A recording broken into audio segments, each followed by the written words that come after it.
KVK3 அஸ்ட்ராலஜரின் காலை வணக்கம். இப்போ ஐபிஎல் மேட்ச் 2024 பொறுத்த வரைக்கும் முற்றிலும் ஜோதிட ரீதியான கணிப்பு தான். இலவசமாக தான் வீடியோ பதிவு பண்ணுறேன். இந்த வீடியோ பார்த்துட்டு நீங்கள் பணம் கட்டி ப்ளே பண்ணுறது அப்படிங்கிறது அது உங்களுடைய தனிப்பட்ட விருப்பம். இதுக்கு நானோ என்னுடைய யூடியூப் சேனலோ பொறுப்பு இல்லை அப்படிங்கிறத நீங்கள் புரிஞ்சுக்கிறணும். அது மட்டும் இல்லாமல் KVK3 அஸ்ட்ராலஜர் அப்படிங்கிற பேரில் டெலகிராம் சேனலும் வாட்ஸ்அப் குரூப்பும் நிறையா ஓப்பன் பண்ணியிருக்காங்க. அதையெல்லாம் போய் மாட்டிக்கிறாமல் ரொம்ப கவனமாக இருங்க. இது முற்றிலும் இலவச பதிவு மட்டுமே. தேங்க்யூ. KVK3 அஸ்ட்ராலஜரின் காலை வணக்கம். நேற்று மேட்ச் பார்த்திங்கன்னா 65வது மேட்ச்சு. நான் சொன்ன ரிசல்ட் அப்படியே வந்திருக்கு. அதாவது என்ன சிச்சுவேஷன் சொன்னோன்னா அது நடந்திருக்கு. அதே மாதிரி எந்த நீ வின் பண்ணணும் அப்படின்னு சொல்லியிருந்தேன், அது நடந்திருக்கு. பெஸ்ட்டு பிளேயர்ஸ் 6 பேர் சொல்லியிருந்தேன். அந்த 6 பேரும் வந்திருந்தாங்க. அது போக ஆர்ஆர் ஃபஸ்ட்டு பேட்டிங் பண்ணா அப்படின்னு சொல்லி ஒரு லிஸ்ட்டு கொடுத்துருந்தேன். 12 பேர் சொல்லியிருந்தேன். அதில் கிட்டத்தட்ட 8 பேர் வந்துட்டாங்க. அதிகமாக பாயிண்ட் எடுக்கக்கூடிய பிளேயர்ஸும் அதிலே வந்துட்டாங்க. அதாவது கேப்டன் விசி அப்படின்னு சொல்லக்கூடிய பிளேயர்ஸும் அதிலே வந்துட்டாங்க. இப்போ ஆர்ஆர் ஃபஸ்ட்டு பேட்டிங் பண்ணால் யார் யாருக்கு நல்லா இருக்கும் அப்படின்னு சொன்னால் R Parag, R Ashwin, T Boult, Y Chahal. PBK side பார்த்தோம்னா J Sharma, S Curran, H Patel, A Singh இவங்க சொல்லியிருந்தேன். மொத்தம் 8 பேர் வந்துட்டாங்க. இதே மாதிரி நீ வரக்கூடிய மேட்சஸ் கரெக்டாக வந்துச்சுன்னா நல்லாயிருக்கும். ஆனால் தினசரி பார்த்தோம்னா நட்சத்திர மாற்றம், கிரகங்களுடைய மாற்றம், அஸ்தமனம் அப்படி தான் போய்கிட்டு இருக்குது. இருந்தாலும் எனக்கு தெரிஞ்ச விஷயங்களை நான் சொல்கிறேன். அதே மாதிரி நேற்று லெஃப்ட் ஹேண்டட் நல்லாயிருக்கும் அப்படின்னு சொல்லியிருந்தேன். அது நல்லா இருந்துச்சு. சரி, இன்றைக்கி மேட்ச் என்னென்னு பார்ப்போம். இன்றைக்கி மேட்ச் 66வது மேட்ச்சு. இன்றைக்கி இரவு 7:30க்கு ஹைதராபாத்தில் நடக்குது. SRH versus GT. இன்றைக்கி நட்சத்திரம் என்னன்னு பார்த்தோம்னா பூரம் நட்சத்திரம். இப்போ பூர நட்சத்திரத்துடைய அதிபதி சுக்கிரன் அஸ்தமனமாக இருக்கார். இப்போ இங்கே தான் நம்ம நிறையா சிக்கல் மாற்றுறது பூரா இப்படி தான். அஸ்தமன கிரகங்கள் வந்துச்சு, இல்லை லக்கணம் 3-4 லக்கணம் வந்துச்சு அப்படின்னா கொஞ்சம் ரிசல்ட்லேயோ கொஞ்சம் பிளேயர்ஸ்லேயோ கொஞ்சம் சேஞ்சஸ் வர்றதுக்கான வாய்ப்புகள் இருக்கும்.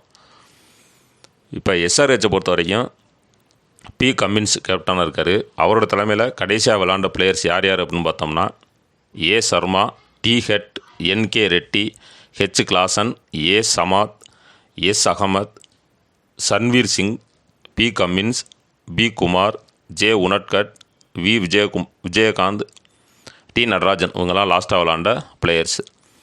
GT சைடு பார்த்தோம் அப்படின்னா GTயை பொறுத்த வரைக்கும் எஸ் கில் அவருடைய தலைமையில் S Sudharsan, D Miller, S Khan, M Wade, R Tewatia, R Khan, N Ahmad, U Yadav, M Sharma, K Tyagi, S Warrier இவங்கெல்லாம் லாஸ்ட்டாக விளாண்ட பிளேயர்ஸ். நீங்கள் லயனை விட்டதுக்கப்புறம் வரக்கூடிய ரிசல்ட் அப்படிங்கிறது வேறு.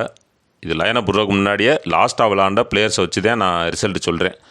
லைனை விட்டதுக்கப்புறம் எப்படி தான் நான் சொல்லக்கூடிய பிளேஸில் ஒரு 6-7 பேர் வந்துடுறாங்க.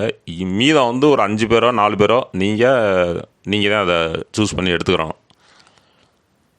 இப்போ என்ன லக்கணம் அப்படின்னு பார்த்தோம்னா இன்றைக்கி 4 லக்கணம் வருது.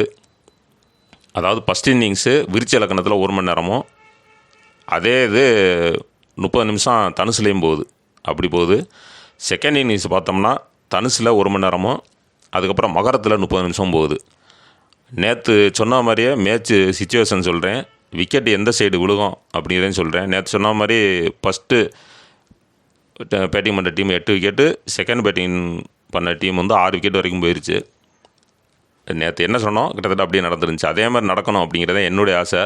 இருந்தாலும் கிரகங்களுடைய மாற்றம், அந்த அஸ்தமனம் இதெல்லாம் இருக்கனால கொஞ்சம் சிரமமாக தான் இருக்குது கணிக்கிறதுக்கு. சரி, இன்றைக்கி என்னென்னு பார்ப்போம். இப்போ SRH ஃபஸ்ட்டு பேட்டிங் பண்ணால் யார் யாருக்கு நல்லாயிருக்கும்னா A Sharma, NK Reddy, H Klaasen, S Ahmed, P Cummins, Vijayakanth, T Natarajan இவங்களை எடுத்துக்கலாம். இப்போ GTயை பொறுத்த வரைக்கும் S Sudharsan, S Gill, D Miller, S Khan, R Tewatia, R Khan, N Ahmad, S Warrier இவங்களை எடுத்துக்கலாம். இப்போ இதில் கூடுதலாக சொல்கிற மாதிரி ஆயிடுச்சு. நான் நிறையா பேர் கேட்டிருந்தாங்க, நீங்கள் 15 பேர் வரைக்கும் சொல்லுங்கள். ஏன்னா லைனப்பில் நீங்கள் சொல்லக்கூடிய பிளேயர்ஸு ஒரு 2-3 பேர் இல்லைன்னா கூட நாங்கள் எடுத்துக்கிறோம், ஒன்றும் பிரச்சனை இல்லை அப்படின்னு சொல்லியிருந்தாங்க. அதனால் SRH ஃபஸ்ட்டு பேட்டிங் பண்ணால் 15 பேரும், GT ஃபஸ்ட்டு பேட்டிங் பண்ணால் 13 பேர்னு சொல்ல போகிறேன். அதுலேருந்து நீங்கள் பார்த்துக்கிறங்க அப்படின்னு. இன்றைக்கும் பிளேயர்ஸ் சேஞ்சஸ் பண்ணுறதுக்கு வாய்ப்பு இருக்குமா அப்படின்னா என்னென்னு தெரியலை. பார்ப்போம், என்னென்னு பார்ப்போம். இப்போ எந்த அணி வின் பண்ணும் அப்படின்னா, எந்த அணி ஃபஸ்ட்டு பேட்டிங் பண்ணுதோ அந்த அணி வின் பண்ணும் அப்படின்னு சொல்ல முடியாது. எஸ்ஆர்ஹெச் வின் பண்ணுறதுக்கான வாய்ப்புகள் 90% இருக்குது. இப்போ எஸ்ஆர்ஹெச் ஃபஸ்ட்டு பேட்டிங் பண்ணாலும் வின் பண்ணிடும், எஸ்ஆர்ஹெச் ஃபீல்டிங் பண்ணாலும் வின் பண்ணிடும். இப்போ ஜிடி சைடு கொஞ்சம் சுமாராக தான் இருக்குது. இன்னொன்று என்னென்னா, எஸ்ஆர்ஹெச் சைடு ஓப்பனர்ஸ் 2 பேர் இறங்குறாங்க, ஏ சர்மாவும் டி ஹெட்டு. இவங்களில் யாராவது ஒரு ஆள் வந்தவொடனே அவுட் ஆகிற மாதிரி இருக்கும். அதே மாதிரி ஜிடி சைடு பார்த்தோம் அப்படின்னா எஸ் சுதர்சன், எஸ் கில், இவங்க 2 பேரும் இறங்குறாங்க. இவங்களில் வந்து யாராவது ஒரு ஆள் வந்தவொடனே அவுட் ஆகிற மாதிரி இருக்கும், இல்லை பெருசாக பாயிண்ட் இருக்காது. அப்படி தான் இன்றைக்கி மேட்ச் இருக்கும். இது ஜோதிட ரீதியான கணிப்பு தான். இப்போ ஜிடி ஃபஸ்ட்டு பேட்டிங் பண்ணி எஸ்ஆர்ஹெச் ஃபீல்டிங் பண்ணால் யார் யாருக்கு நல்லா இருக்குன்னு பார்ப்போம். S Gill, D Miller, S Khan, R Khan, N Ahmad, S Warrier, இவங்களை எடுத்துக்கலாம் ஜிடி ஃபஸ்ட்டு பேட்டிங் பண்ணால். இப்போ எஸ்ஆர்ஹெச் ஃபீல்டிங் பண்ணும்போது A Sharma, NK Reddy, H Klaasen, S Ahmed, P Cummins, V Vijayakanth, T Natarajan, இவங்களை எடுத்துக்கலாம். அப்போ பிளேயர்ஸ் வந்து ஃபஸ்ட்டு பேட்டிங் பண்ணாலும் செகண்ட் பேட்டிங் பண்ணாலும் பிளேயர்ஸ் வந்து ரொம்ப வித்தியாசம் இல்லை, ரெண்டும் கிட்டத்தட்ட ஒரே மாதிரி தான் வருது. இப்போ இதில் பெஸ்ட்டு பிளேயர்ஸ் யார் யார் அப்படின்னு பார்த்தோம்னா, எஸ்ஆர்ஹெச்சை பொறுத்த வரைக்கும் A Sharma, NK Reddy, H Klaasen, S Ahmed, P Cummins, V Vijayakanth, T Natarajan, இவங்களை எடுத்துக்கலாம். ஜிடி சைடு பார்த்தோம் அப்படின்னா S Gill, D Miller, S Khan, R Khan, N Ahmad, S Warrier, இவங்களை எடுத்துக்கலாம். இப்போ பெஸ்ட்டு பிளேயர்ஸ் வந்து 13 பேர் சொல்லியிருக்கேன். இந்த 13 பேரில் எப்படியும் 8-9 பேர் வந்துடுவாங்க, நல்லா ப்ளே பண்ணக்கூடிய பிளேயர்ஸ். இப்போ இன்றைக்கி மேட்ச்சு சிச்சுவேஷன் எப்படி போகும் அப்படின்னா, ஃபஸ்ட்டு பேட்டிங் டாஸ் போட்ட உடனே ஃபஸ்ட்டு விளையாடக்கூடிய டீம் எதாக இருந்தாலும் சரி தான், ஒரு 1 மணி நேரத்துக்கு விக்கெட் விழுகிறதுக்கான வாய்ப்புகள் குறைவு. விக்கெட் விழுந்தால் அடுத்தடுத்து விழுகும், அப்படி இல்லைன்னா விக்கெட் விழுகிற அமைப்பு குறைவு தான். ஏன்னா இங்கே வந்து லக்னத்துக்கு 6ல் சுக்கிரன், இன்றைக்கி நட்சத்திர அதிபதி சுக்கிரன் போய் அஸ்தமனமாகி மறைஞ்சிட்டார். அப்படிங்கிறப்ப இந்த மாதிரி மாற்றங்கள், அதாவது நின்றுக்குறாங்க. அப்படி இருந்தாலும் இந்த இப்போ எஸ்ஆர்ஹெச் ஃபஸ்ட்டு பேட்டிங் பண்ணுது அப்படின்னா, இப்போ டி ஹெட்டு அவருக்கு வந்து சுமாராக தான் இருக்குது. அதே மாதிரி ஜிடி சைடு சாய் சுதர்சனுக்கும் சுமாராக தான் இருக்குது. அப்போ ஏ சர்மா ஃபஸ்ட்டு பேட்டிங் பண்ணுறாரு, அப்புறம் என்கே ரெட்டி அவங்க அப்படி நின்றுக்கலாம். அதாவது பேட்ஸ்மேனுக்கு பவர் இல்லை, ஃபஸ்ட்டு பேட்டிங் பண்ணுற டீமில் பேட்ஸ்மேனுக்கு அவ்வளோ பவர் இல்லை. ஒரு லெஃப்ட் ஹேண்டடாக இருந்தால் நின்றுக்குருவாங்க, அதையும் நீங்கள் பார்த்துக்குறங்க. அதுக்கப்புறம் ஆல்ரவுண்டர், விக்கெட் கீப்பர், ஆல்ரவுண்டர், அப்படி தான் போய்கிட்டு இருக்கோம். ஃபஸ்ட்டு பேட்டிங் பண்ணுற டீம் அது எஸ்ஆர்ஹெச்சாக இருந்தாலும் சரி தான், ஜிடிஆர் இருந்தாலும் சரி தான், அது கரெக்டாக புரிஞ்சுக்கிறங்க. அதுக்கப்புறம் பார்த்தோம்னா அடுத்து ஒரு அரை மணி நேரத்தில் அடுத்தடுத்து விக்கெட் விழுக ஆரம்பிச்சிடும். இப்போ 7:30 மணிக்கு மேட்ச் ஸ்டார்ட் ஆகுனா ஒரு 8:15, 8:20 வரைக்கும் கூட ஒரு விக்கெட் விழுகும், அப்புறம் அப்படியே ஸ்லோவாகும். திரும்ப அப்புறம் 8:30 மணிக்கு மேலே அடுத்தடுத்து விக்கெட் விழுகிற மாதிரி தான் இருக்கும். அதேமாரி இப்போ ஜிடி ஃபஸ்ட்டு பேட்டிங் பண்ணுது அப்படின்னா அதுவும் அப்படி தான், ஒரு 1 மணி நேரம் வரைக்கும் விக்கெட் விழுக வாய்ப்பில்லை, விழுந்தால் ஒரு விக்கெட்டு விழுகும். அதுக்கப்புறம் பார்த்தோம்னா ஒரு 1 மணி நேரம் கழித்து அடுத்தடுத்து விக்கெட் விழுகிற மாதிரி தான் இருக்கும். அப்போ பேட்ஸ்மேனுக்கு முக்கியத்துவம் கொடுக்க வேணாம். அதாவது எஸ்ஆர்ஹெச்சில் ஒரு பேட்ஸ்மேன், ஜிடியில் ஒரு பேட்ஸ்மேன் போட்டுக்கிறங்க. ஆல்ரவுண்டருக்கு முக்கியத்துவம் கொடுங்க, பவுலருக்கு முக்கியத்துவம் கொடுங்க. அப்படி தான் இருக்கும் இன்றைக்கி மேட்ச்சு.